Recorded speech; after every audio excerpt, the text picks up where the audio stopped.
I still remember the exact pattern of the linoleum floor in that school hallway. Small white tiles with gray flecks, scuffed near the lockers where 1,000 children had dragged their backpacks year after year. I was staring at them, trying to steady my breathing, when Mrs. Patterson touched my arm and said the words that would unravel everything I thought I knew about my own home. "Mrs. Rivera, those bruises on Sophie's arms," she finally told me where they came from.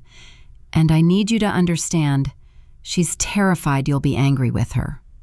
Before we begin, sweetheart, if this story touches you even a little, please like the video and subscribe to the channel, and tell me in the comments where you're listening from. I love knowing where my family is tuning in from. My name is Amelia Rivera, and until that October afternoon, I thought I had done everything right. I was 38 years old, working as a medical billing specialist from home 3 days a week, and doing my best to raise my 9-year-old daughter Sophie in a house that felt safe and warm.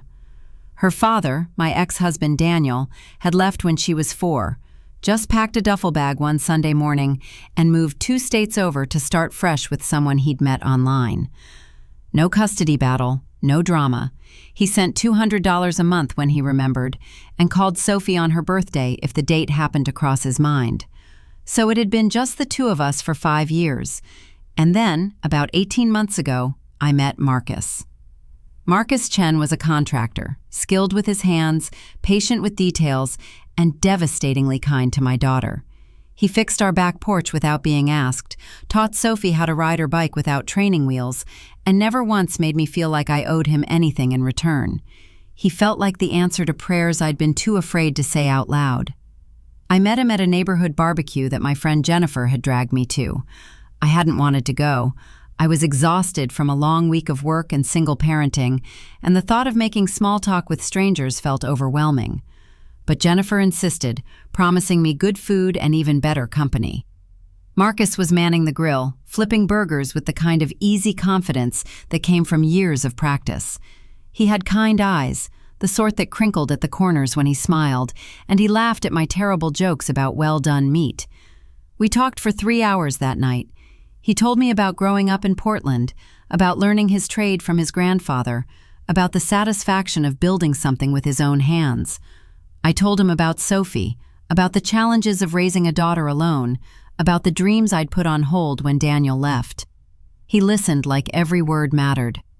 Our first official date was at a small Italian restaurant downtown, the kind with checkered tablecloths and candles and wine bottles. We talked until the servers started stacking chairs around us.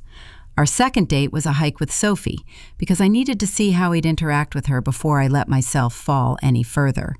He was perfect with her.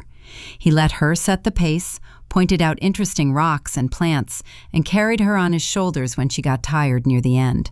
Sophie talked about him for days afterward. We moved in together last spring. It wasn't a rash decision. We'd been dating for over a year. Sophie adored him, and frankly, splitting the rent made life easier for both of us. Marcus had a steady income from his contracting business. I had stable work, and for the first time since my divorce, I let myself believe we could actually be a family. The house we rented was a small 3-bedroom ranch on the east side of town, with a fenced backyard and a kitchen that got perfect morning light. Sophie's room was at the end of the hall, painted lavender at her request, with glow-in-the-dark stars on the ceiling that Marcus had helped her arrange into actual constellations. Marcus took the spare bedroom as his workshop, filling it with tools and paint cans and half-finished projects that he promised would be beautiful when they were done. Life felt normal, better than normal. It felt like we were building something real. Sophie was thriving, or so I thought. She was in 4th grade at Riverside Elementary, a bright kid who loved reading fantasy novels and drew elaborate maps in the margins of her homework. She had 2 best friends, Zoe and Hannah, and spent most afternoons either at soccer practice or sprawled on the living room floor with her sketchbook, creating worlds that existed only in her imagination. Her teacher, Mrs. Patterson, had nothing but praise for her. At the September parent-teacher conference, she'd told me that Sophie was one of the most creative and empathetic students she'd taught in years. She was reading above grade level, excelling in art, and always the first to help a classmate who was struggling. I was so proud of her, and I was grateful to Marcus for being such a positive presence in her life. Marcus was affectionate with her in all the ways I'd hoped a father figure would be. He asked about her day over dinner, helped her with math homework at the kitchen table, drove her to soccer practice when I was stuck on a work call. He called her kiddo and ruffled her hair and told her she was going to be an artist someday, that her drawings were going to hang in galleries. On weekends, he'd take her to the hardware store with him and let her pick out paint colors for his projects. She loved feeling included, loved that he valued her opinions. They'd come home with bags of supplies and spend hours in his workshop, and I'd hear them laughing through the walls. I thought we were happy. I didn't see the cracks forming beneath us. It started small, things I noticed but didn't really see, if that makes sense. Sophie stopped asking Marcus for help with her homework. When he offered, she'd say she'd already figured it out, or that she'd ask me later. She started closing her bedroom door more often, even when she was just reading or drawing. One evening in late September, I walked past the bathroom and heard her crying softly in the shower. But when I asked her about it, she said she'd gotten shampoo in her eyes. I believed her. God, I believed her because I wanted to, because admitting something was wrong would mean acknowledging that I'd failed to protect her.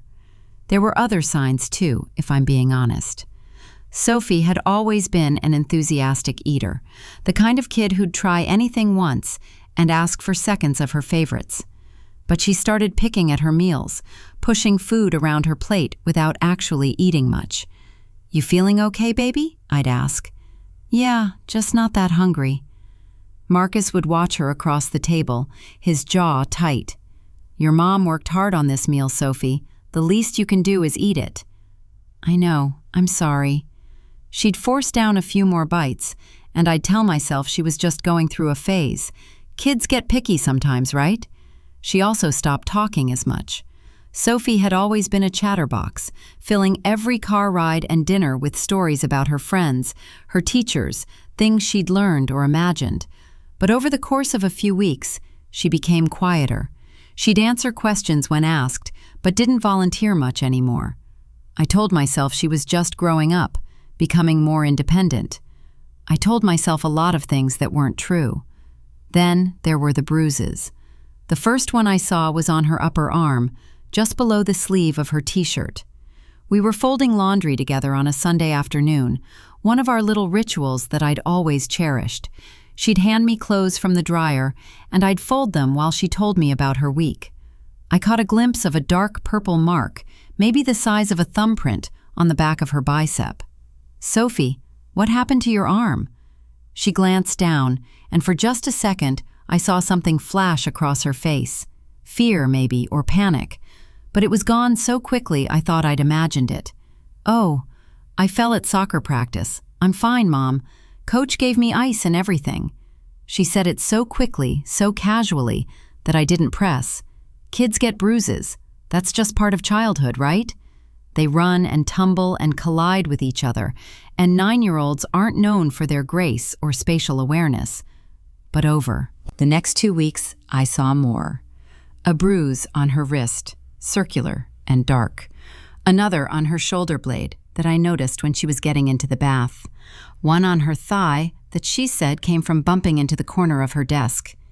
Each time she had an explanation ready, delivered with the same light, unbothered tone. And each time, I accepted it. I was busy.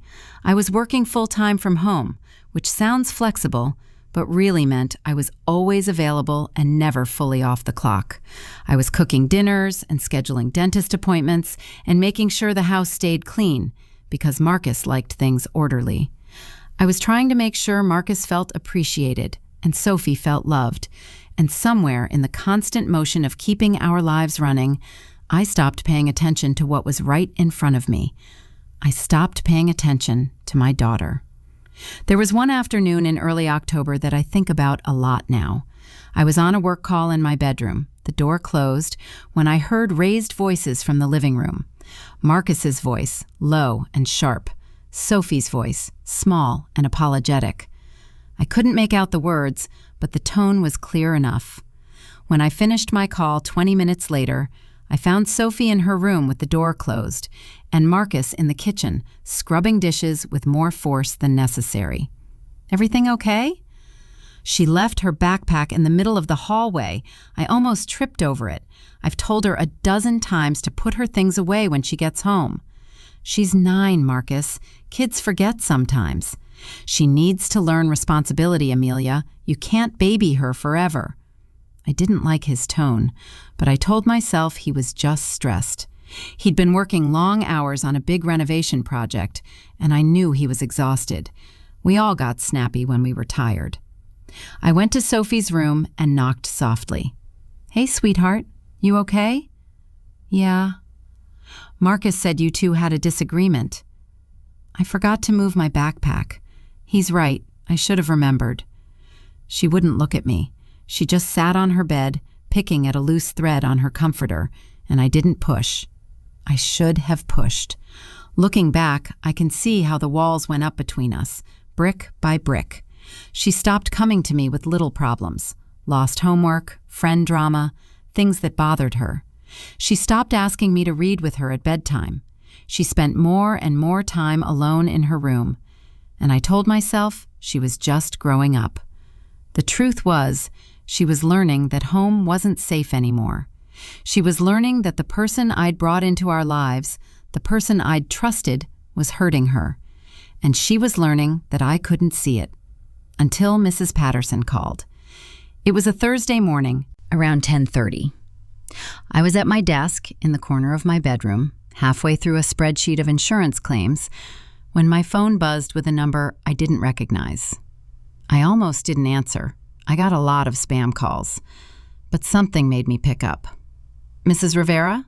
This is Lynn Patterson, Sophie's teacher. I'm sorry to bother you during the day, but I was hoping you could come in for a conversation this afternoon. It's important." My stomach dropped immediately. Teachers don't call midday for good news. "Is Sophie okay? Is she hurt? Did something happen?" "She's safe. She's in class right now, and she's not in any trouble. But there's something we need to discuss, and I'd rather do it in person if possible. Would 2 o'clock work for you?" Yes, of course. I'll be there." "Thank you, Amelia. I'll see you then."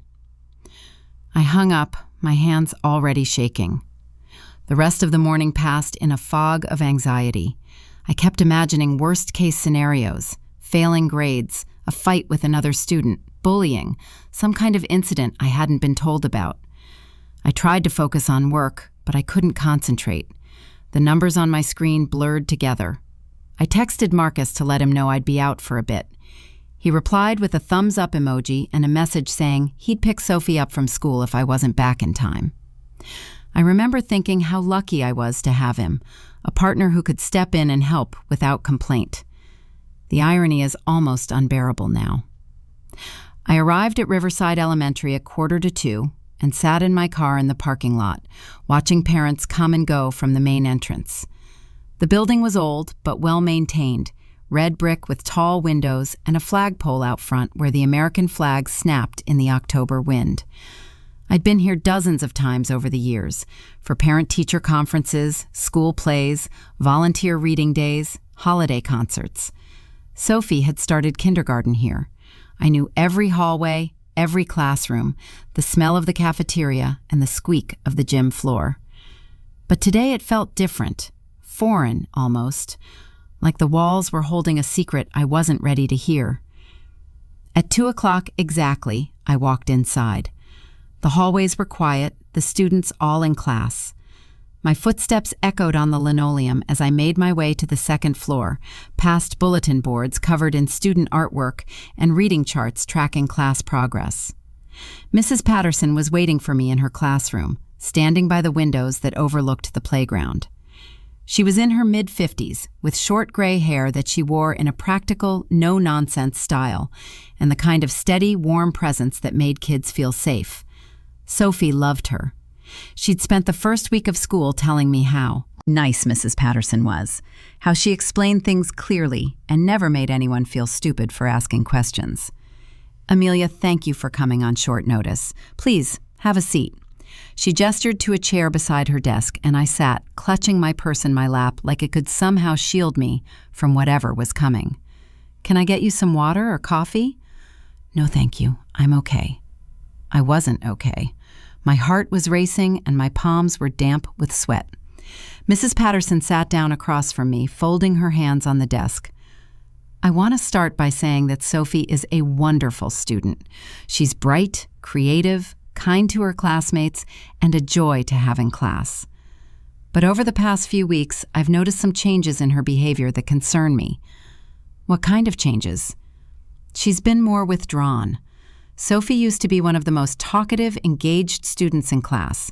She'd raise her hand constantly, participate in discussions, share her ideas freely. But lately, she's been very quiet. She sits in the back, keeps her head down, barely makes eye contact with me or her classmates." I felt my chest tighten. Maybe she's just tired? She's been staying up later reading. It's more than that. She's been isolating herself at lunch. Zoe and Hannah, her best friends, have told me that Sophie doesn't want to sit with them anymore. When they try to include her, she makes excuses or just sits alone at the end of the table. Tears pricked at the corners of my eyes. She hasn't said anything to me about problems with her friends. I don't think it's about her friends, Amelia. I think something else is going on. She reached into her desk and pulled out a piece of paper, one of Sophie's drawings. It was done in pencil, detailed and careful like all of Sophie's work. But unlike her usual bright, imaginative scenes of castles and dragons and magical forests, this one was dark. It showed a small figure, clearly a child, curled up in the corner of a room. The figure was surrounded by dark scribbles, and over its head, Sophie had written in small, careful letters, "I wish I was invisible." I couldn't speak. She drew this during free time last week. When I asked her about it, she said it was just a character from a story she was thinking about. But Amelia, children don't draw things like this unless something is wrong. I don't understand. She seems fine at home. Mrs. Patterson's expression softened with something that looked like pity. Does she? Or have you been too busy to notice? I pay attention to my daughter. I'm not attacking you. I'm trying to help. 2 days ago, during class, Sophie reached up to write something on the board. Her sleeve slipped down, and I saw bruising on her arm. When I asked her about it, she said it was from soccer. It was. She told me the same thing. Amelia, I've been teaching for 26 years. I know what sports bruises look like, and I know what other kinds of bruises look like. These weren't random impact marks. They were shaped like fingers. The room seemed to tilt around me. That's not possible. No one would. I pulled Sophie aside after class.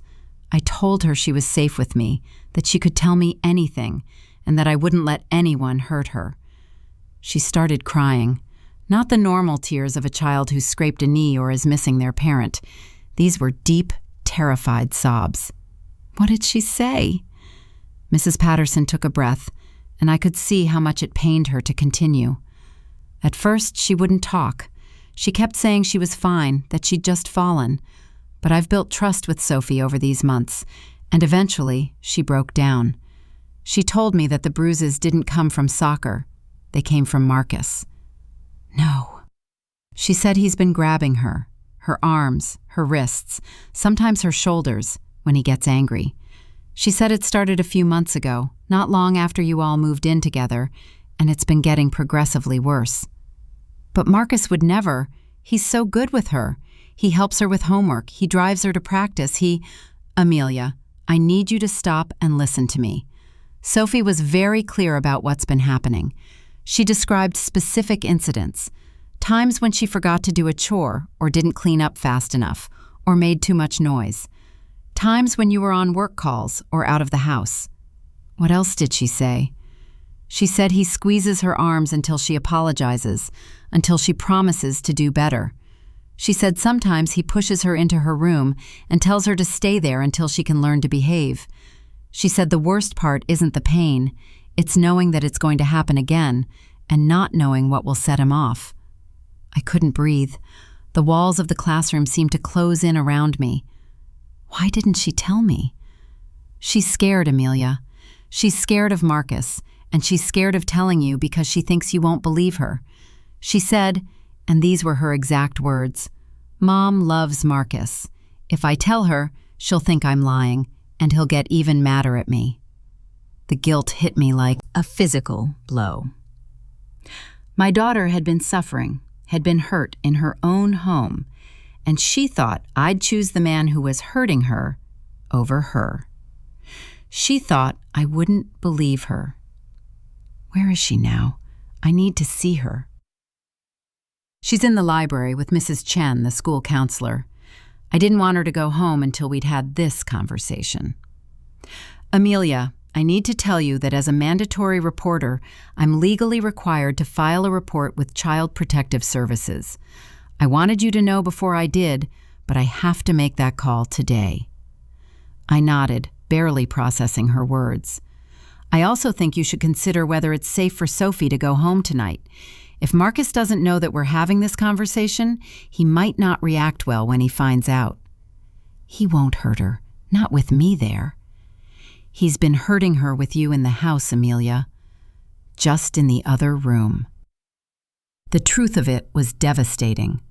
I stood up on shaking legs. I need to see my daughter. Mrs. Patterson walked me down the hall to the library, a bright space lined with bookshelves and colorful reading nooks. Sophie was sitting at a table in the corner, her head down, her hands folded in her lap. Mrs. Chen, the counselor, was sitting nearby, giving her space but staying close. When Sophie saw me, her head snapped up.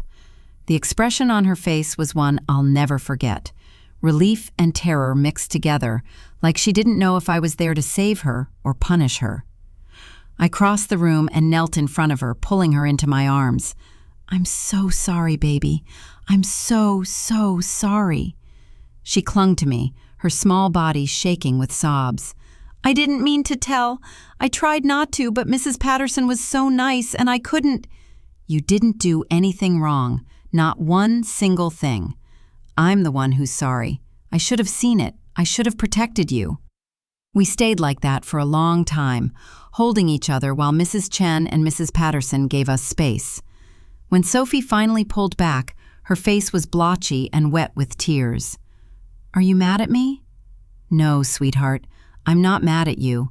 I'm mad at myself for not seeing what was happening, and I'm mad at Marcus for hurting you, but I could never, ever be mad at you." "Do I have to go home?" I looked at Mrs. Patterson, who was watching us with a mixture of sadness and relief. "No, baby, not today. We're going to stay with Grandma for a while, okay?" "What about Marcus?" "You don't have to worry about Marcus anymore, I promise." We didn't go home that day. Instead, I drove Sophie to my mother's house across town, a small bungalow with a garden out front full of autumn mums and a guest room that still smelled like lavender and old books. My mother, Carol, was in the front yard raking leaves when we pulled up. She took one look at Sophie's tear-streaked face and mine, and she dropped the rake. "Amelia, what happened? Is everyone okay?" "Can we come in? I need to talk to you." "Of course. Come inside, both of you." She ushered us into the house and straight to the kitchen, which had always been the heart of her home. The counters were worn but clean. The walls painted a cheerful yellow, and there was always something baking. Today it was banana bread, the smell warm and comforting. "Sophie, honey, why don't you go into the guest room and pick out a book from the shelf? I made banana bread this morning, and I'll bring you a slice in just a minute." "Okay, Grandma." Sophie disappeared down the hall, and my mother turned to me with worry etched deep in her face. "Amelia, you're scaring me. What's going on?" I waited until I heard the guest room door close before I told her everything. I told her about the phone call from Mrs. Patterson, about the bruises, about Sophie's confession.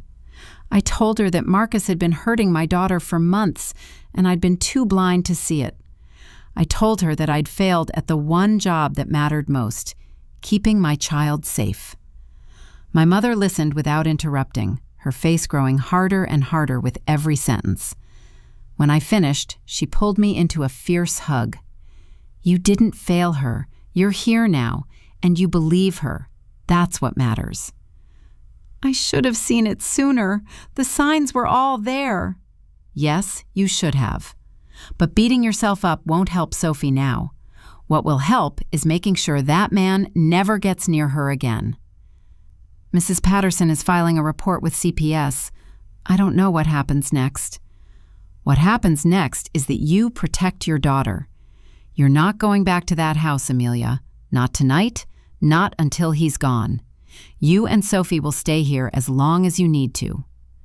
I need to talk to him. I need to understand why. There is no why that matters. There's no explanation that makes it okay. That son of a bitch hurt your little girl, and the only thing you need to understand is that he's dangerous. She was right, of course. That evening, after I'd settled Sophie in the guest room with hot chocolate and her favorite blanket, after I'd read to her until she fell into an exhausted sleep, I sat at my mother's kitchen table and called Marcus. My hands were shaking so badly I almost dropped the phone twice before I managed to dial. Hey, I'm at my mom's with Sophie. We're going to stay here tonight. There was a pause on the other end, and I could hear the sound of the TV in the background. What? Why? Is everything okay? Did something happen? Sophie's teacher called me in today. She told me some things that we need to talk about, but not over the phone. What kind of things? Amelia, you're not making any sense. We'll talk tomorrow. I just need some space tonight to process everything. Process what? You're scaring me. What did Sophie say? The fact that his first question was what Sophie had said, not whether she was okay, told me everything I needed to know. Good night, Marcus. I hung up before he could respond. Almost immediately, my phone started buzzing with texts. Amelia, please call me back. Whatever Sophie said, I think there's been a misunderstanding. We need to talk about this. You can't just leave without explaining what's going on. I turned my phone face down on the table and didn't respond. That night, I barely slept. I lay awake in my childhood bedroom, staring at the ceiling with its familiar water stain in the corner, and replayed every interaction between Marcus and Sophie over the past 6 months. How had I missed it? The closed doors, the bruises, the way Sophie had started flinching slightly when Marcus raised his voice, even if he wasn't yelling at her. The way she'd stopped laughing around him, stopped being her bright, silly self. I'd seen it all, and I'd explained it away. I'd told myself she was growing up, becoming more mature, less clingy. I'd told myself the bruises were from sports and playing rough with her friends. I'd told myself that Marcus was just being a parent, setting boundaries and teaching responsibility. I'd told myself lies because the truth was too terrible to face. The next morning, I called a lawyer. Her name was Rachel DeLuca, and she specialized in family law and protective orders. My mother had found her number through a friend whose daughter had gone through a difficult divorce. I called her office the moment they opened at 9 a.m. This is Rachel DeLuca. Hi, my name is Amelia Rivera. I need help. My daughter's teacher discovered that my boyfriend has been physically abusing her, and I don't know what to do. Okay, Amelia, take a breath. You've done the right thing by calling. Can you come into my office this morning? I have an opening at 11. Yes, I'll be there. Good. In the meantime, do not go back to the house if he's there. Do not communicate with him except through text or email, so there's a record. And if he shows up wherever you're staying, call the police immediately. Do you think he'd do that? I think when abusers feel like they're losing control, they can become unpredictable. Better safe than sorry. I met with Rachel at her office downtown, a small suite on the 3rd floor of an older building. She was in her early 40s, with dark hair pulled back in a bun and sharp, intelligent eyes. She listened to my story with the kind of focused attention that made me feel, for the first time in 24 hours, like I wasn't losing my mind. The first thing we need to do is document everything. Have you taken photos of the bruises? No, I didn't think to. That's okay. The school nurse should have documentation, and CPS will likely take photos when they investigate. We'll also need a written statement from Sophie, in her own words if she's comfortable with that, and statements from the teacher and the counselor. What about Marcus? Can I legally make him leave the house? That depends. Is his name on the lease? Both our names are. We're both tenants. Then technically, he has as much right to be there as you do. However, we can file for an emergency protective order, especially given that there's a minor involved and documented evidence of abuse. If granted, that order would legally require him to stay away from both you and Sophie, which would effectively remove him from the home. How long does that take? If we move quickly and the judge deems it an emergency situation, which I believe they will given Sophie's age and the ongoing nature of the abuse, we can potentially have an order in place by Monday. It was Friday. That gave me the weekend to figure out what came next, to keep Sophie safe and away from the house. What do I need to do? I'll draft the petition for the protective order today. You'll need to write out a detailed statement of everything you know, the timeline, the bruises you saw, what the teacher told you, what Sophie has told you. Be specific. Dates, times, exact words as much as you can remember. And then what? Then we file it with the court, and you wait. In the meantime, do not engage with Marcus beyond what's absolutely necessary. Don't let him manipulate you or convince you that this is somehow not as bad as it seems. Trust me, Amelia, abusers are very good at making other people doubt what they know to be true. I spent the rest of Friday afternoon at my mother's dining room table, writing out everything I could remember. Every bruise, closed door, every time Sophie had seemed sad or scared or smaller than she should be. It was one of the hardest things I've ever done, putting it all into words, seeing it laid out in black and white, the evidence of my failure as a mother. But I did it because Sophie deserved justice. She deserved protection, and she deserved a mother who would finally choose her. I spent the next 2 days at my mother's house, trying to create some sense of normalcy for Sophie, while my world fell apart around us. On Saturday morning, we made pancakes together, and I let her put as much chocolate chips in the batter as she wanted. We watched movies curled up on the couch, and I held her close, grateful for every moment that she let me.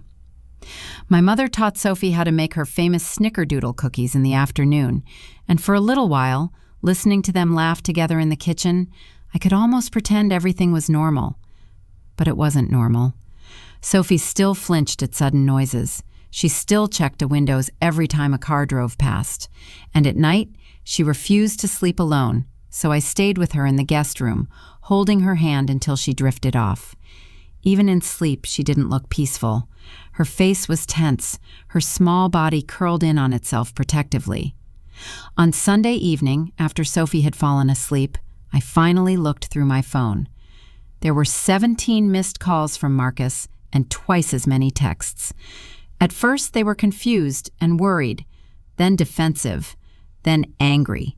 "Amelia, please call me back. I don't understand what's happening, and you're not giving me a chance to explain." Whatever Sophie said, there's been a misunderstanding. She's a kid.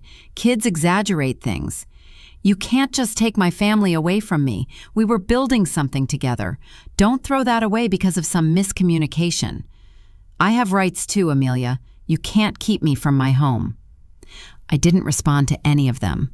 Instead, I opened my laptop and started looking through old photos on my hard drive. Birthday parties, weekend hikes, dinners at home. In every single picture of Marcus and Sophie together, I could see it now. The tension in her shoulders, the way she leaned slightly away from him even as she smiled for the camera, the forced brightness in her eyes that didn't match her body language. How had I been so blind?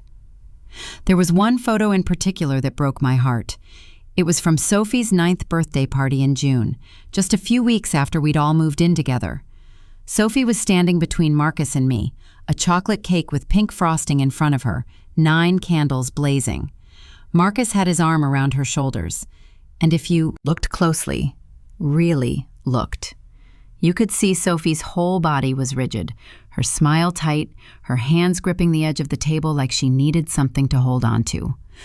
I'd looked at this photo dozens of times and seen a happy family moment. Now, I saw a little girl enduring something she was too scared to escape. On Monday morning, Rachel filed for the emergency protective order.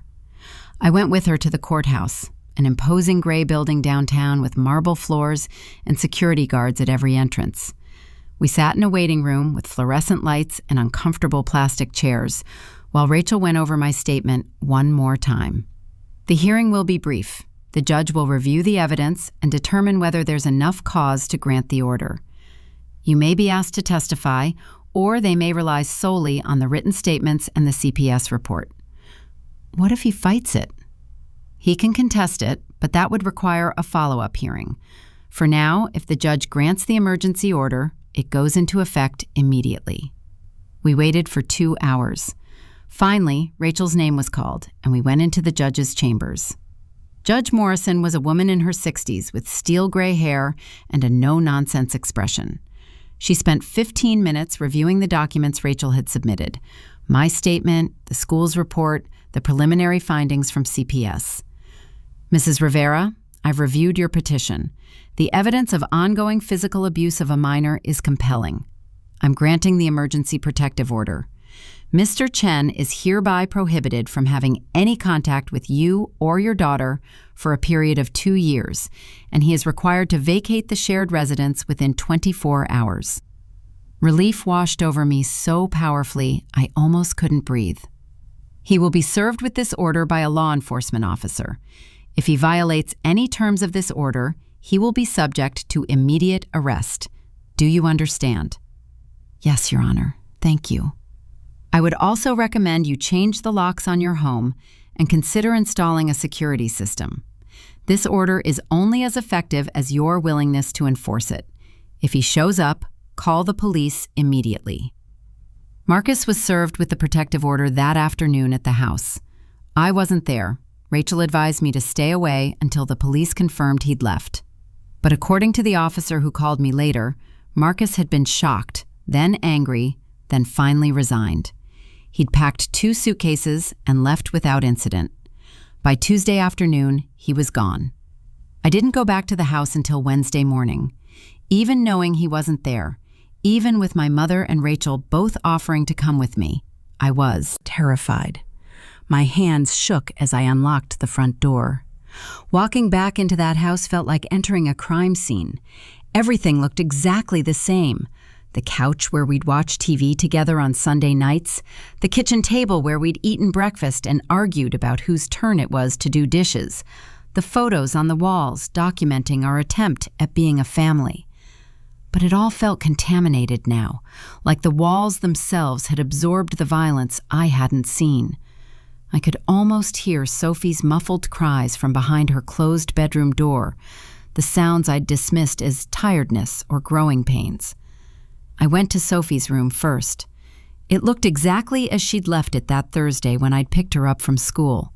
Her sketchbook was open on the desk, a half-finished drawing of a castle surrounded by mountains and forests. Her soccer cleats were by the door, still muddy from practice. Her bed was neatly made, the way she always left it in the morning, because Marcus had told her he didn't like mess. I sat on the edge of her bed and cried. Deep, wrenching sobs that came from somewhere primal. I cried for my daughter's lost innocence, for the months she'd suffered in silence, for every time I'd chosen convenience over vigilance. When I finally pulled myself together, I started looking around more carefully. I needed to understand what had happened here, needed to see the truth I'd been too blind to see when we were living it. I went to Marcus's workshop next, the spare bedroom he'd claimed as his own. It was neat and organized, tools arranged by size on a pegboard, paint cans lined up on a shelf, half-finished furniture projects in various stages of completion. There was a desk in the corner, a simple wooden thing he'd built himself. I sat down and started opening drawers, not sure what I was looking for. The first drawer held receipts and invoices from his contracting jobs. The second held instruction manuals and warranties. The third held office supplies. And tucked into the back of the filing cabinet, underneath a stack of old tax documents, I found a notebook. It was black, spiral-bound, the kind you could buy at any office supply store. At first glance, it looked like a work log, pages filled with Marcus's neat handwriting, dates at the top of each entry. But as I started reading, I realized it was something else entirely. June 14th. Sophie left her bike in the driveway again after I specifically told her 3 times to put it in the garage. Spoke to her firmly about responsibility. She cried, too sensitive, needs to toughen up. My hands started shaking. June 23rd. She spilled juice on the couch, grabbed her arm to pull her into the kitchen before it could stain. She needs to learn to be more careful. Amelia didn't notice. July 2nd. Sophie was dawdling when I told her to get ready for bed. Had to physically guide her to her room.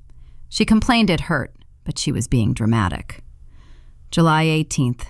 She was talking too loudly while Amelia was on a work call. Put my hand over her mouth to quiet her. She bit me. Had to squeeze her wrist to make her understand that was unacceptable. She apologized. Progress.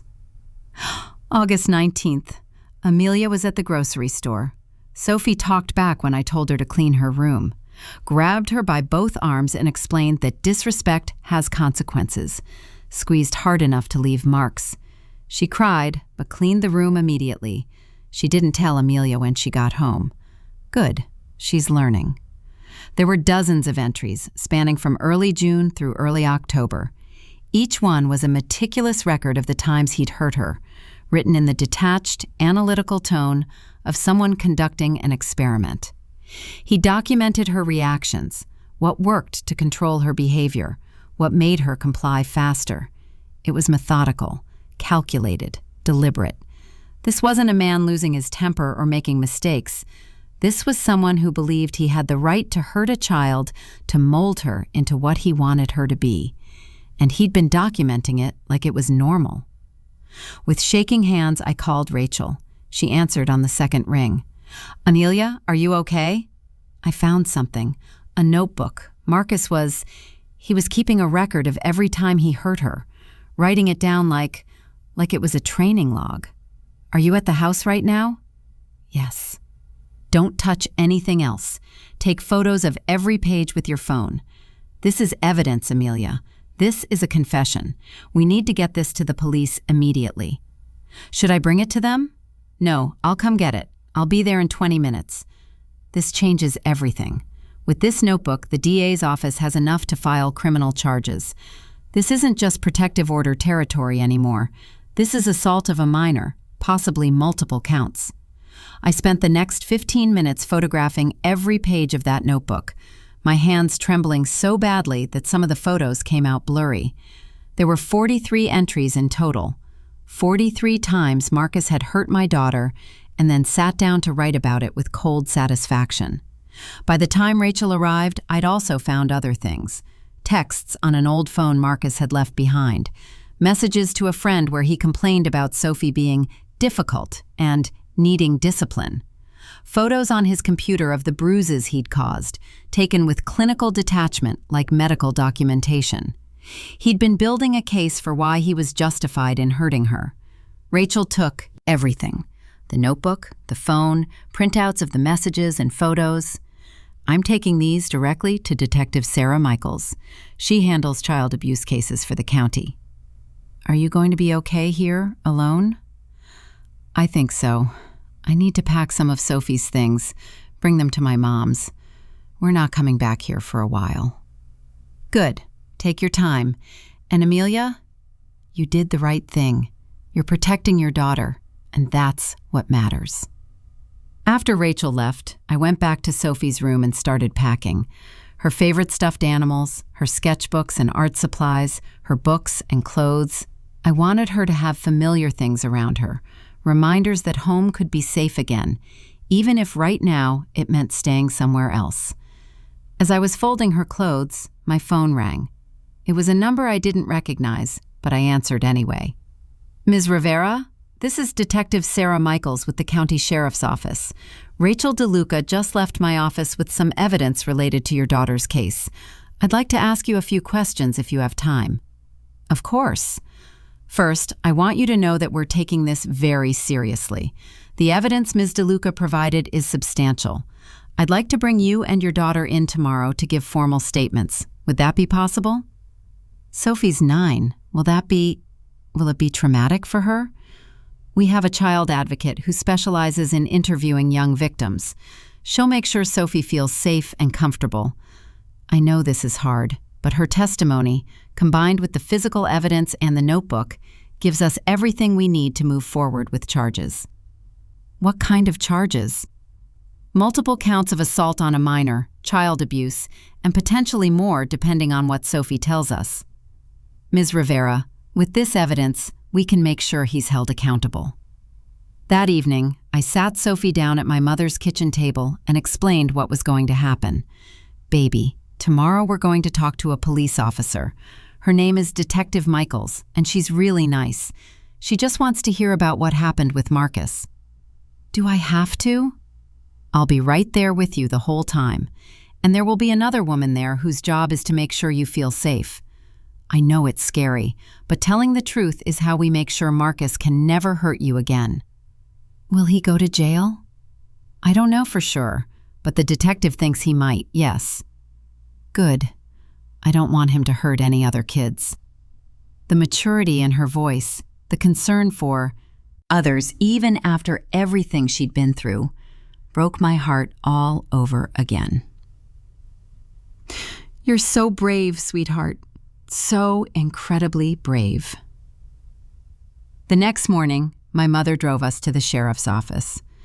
It was a newer building on the outskirts of town, designed to be less intimidating than a traditional police station.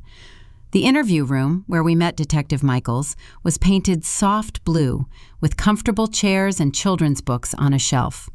Hi, Sophie. I'm Detective Michaels. You can call me Sarah if you want.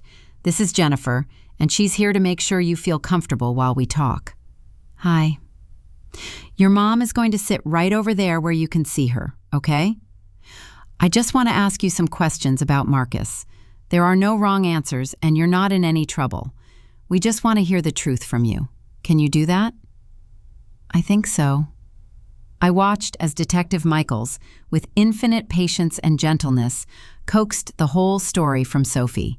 She started with the first time Marcus had grabbed her, explaining how confused and scared she'd been. She described how it became more frequent, how she'd learned to predict his moods and try to avoid doing things that would make him angry. She talked about the times he'd pushed her into her room, the times he'd squeezed her arms until she couldn't help crying, even though she knew that would make him angrier. And she talked about the fear. The constant, exhausting fear of doing something wrong, of making him mad, of him hurting her worse. I sat in that chair and listened to my daughter recount months of abuse, and every word was a knife in my chest. But I stayed strong for her. I smiled encouragingly when she looked at me. I told her she was doing great, and I promised her again and again that she was safe now. Marcus was arrested 3 days later. He was charged with 6 counts of assault on a minor and 2 counts of child abuse. The notebook I'd found was entered as evidence, along with the photos of Sophie's bruises that the school nurse and CPS had documented, statements from Mrs. Patterson and the school counselor, and Sophie's testimony. His lawyer tried to argue that the notebook was taken out of context, that Marcus had been documenting his frustrations as a way to manage stress, not as a record of abuse. He claimed that Marcus had been trying to be a good father figure, and that his methods, while perhaps too strict, came from a place of caring. The judge didn't buy it. Mr. Chen, the evidence before me shows a clear pattern of escalating violence against a vulnerable child. This was not discipline, this was abuse, and your own words condemn you. The protective order was extended for 5 years, and Marcus was prohibited from having any contact with Sophie or me during that time. His trial was scheduled for March, but in February, his lawyer approached Rachel with a plea deal. He'll plead guilty to 4 counts of assault on a minor and 1 count of child abuse. In exchange, the prosecution will drop the other charges and recommend 18 months in county jail, followed by 3 years of probation and mandatory counseling. 18 months, that's it? I know it doesn't feel like enough, But the reality is, if we go to trial, there's always a risk. And this way, Sophie doesn't have to testify in open court. She's given her statement, and that will be part of the record. But she won't be cross-examined by his defense attorney. I talked to Sophie about it. She was 10 by then, old enough to have an opinion. I don't want to go to court and see him again, Mom. If this means I don't have to, then I think it's okay. So Marcus pled guilty. He was sentenced to 18 months in county jail, followed by 3 years of probation and mandatory anger management and parenting classes. Not that he'd ever have the chance to parent again. It wasn't enough, not really. No amount of jail time could undo what he'd done to my daughter, couldn't give back the months of her childhood he'd stolen. But it was something. It was accountability. It was a public recognition that what he'd done was wrong. And it meant Sophie could start to heal, knowing that he'd faced consequences. The months that followed were hard but hopeful. Sophie continued seeing Dr. Vasquez, her therapist, twice a week. Slowly, carefully, she started to unpack what had happened to her, to understand that Marcus's abuse wasn't her fault, and that her worth wasn't tied to whether she could avoid making him angry. She learned that her body was her own, that no one had the right to hurt her, and that speaking up when something was wrong wasn't tattling, it was self-protection. I went to therapy too. I needed to process my guilt, to understand how I'd missed the signs, and what I needed to change to make sure it never happened again. I had to learn to forgive myself, which was harder than anything else. My therapist, Dr. Harris, was gentle but firm. "You can't change the past, Amelia. What you can do is learn from it and be the parent Sophie needs going forward. You believed her when it mattered most. That's what she'll remember." We stayed with my mother for 3 months while I decided what to do about the house. Eventually, I broke the lease and found a new apartment on the other side of town. A fresh start in a place that didn't have Marcus's fingerprints all over it. It was smaller than the house, just a 2-bedroom on the 2nd floor of an older building, but it felt safe. It felt like ours. Sophie helped me decorate. We painted her new room a soft blue. She'd decided she was done with purple, and hung her artwork on the walls. She picked out new bedding with stars and moons on it, and we arranged her glow-in-the-dark stars on the ceiling together. Slowly, slowly, she started to come back to herself. She rejoined her soccer team in January, though it took her a few weeks to feel comfortable at practice again. Her coach, a kind woman named Maria, who knew what Sophie had been through, gave her space to go at her own pace. She started drawing again, not dark, sad pictures, but bright, imaginative scenes full of dragons and castles and heroes going on adventures. She filled sketchbook after sketchbook with her creations. She laughed more. She asked for help with homework without fear. She slept better, though she still had nightmares sometimes, and would pad into my room in the middle of the night to crawl into bed with me. And she knew, without a doubt, that I would always choose her. That was the most important thing, rebuilding her trust that I would protect her, that I would believe her, that she came first, always. One evening in early spring, we were sitting on the couch in our new apartment watching a movie. It was one of those animated films about a girl going on a quest, and Sophie was curled against my side, her head on my shoulder. During a quiet scene, she turned to me and said something I'll never forget. "Mom, I'm glad you believed me." I squeezed her tight. "Always, baby, always. I'm sorry it took me so long to see what was happening, but I promise you, I will never stop believing you from now on." "I know. I love you, Mom." "I love you too, sweetheart, more than anything in the world." The truth is, I almost didn't believe her. I almost chose the comfort of the life I'd built over the pain of seeing what was really happening. I almost decided that it was easier to explain away the bruises and the changed behavior than to confront the possibility that I'd brought someone dangerous into our home. But my daughter's teacher saw what I couldn't. She asked the hard questions, created a safe space for Sophie to speak her truth, and refused to look away when that truth was ugly and uncomfortable. Mrs. Patterson saved my daughter, and in doing so, she gave me the chance to be the mother Sophie needed me to be. If you're listening to this story, especially if you're a teacher, a counselor, a neighbor, a coach, or a friend, please don't look away. If you see a child who seems withdrawn, who has unexplained bruises, who flinches when adults move too quickly, or make excuses for injuries that don't quite add up, please ask the hard questions. You might be the only safe person that child has. You might be their only chance to escape a situation they can't escape on their own. And if you're a parent, please listen. Listen not just to what your child says, but to what they don't say. Watch for the changes, the small shifts in behavior that signal something is wrong. Watch how the adults in your child's life interact with them. Trust your instincts. And if something feels off, investigate. Ask questions. Create space for your child to tell you the truth without fear of punishment or disbelief. Our children trust us to protect them. That's not a responsibility we can ever take lightly. Sophie is 12 now, almost 13. She's in 7th grade, and she's thriving. She's on the honor roll, she still plays soccer, and she's joined the art club at school. She talks about maybe becoming a graphic designer or an illustrator someday. She knows what happened to her, and she knows it wasn't her fault. She knows that Marcus made choices that hurt her, and that those choices were his responsibility, not hers. And she knows that I will spend the rest of my life making sure she feels safe, heard, and loved. That's all any of us can do as parents. Show up, pay attention, believe our children when they tell us something is wrong, and choose them every single time. I failed Sophie for months, but when it mattered most, when she finally found the courage to speak her truth, I believed her. I protected her.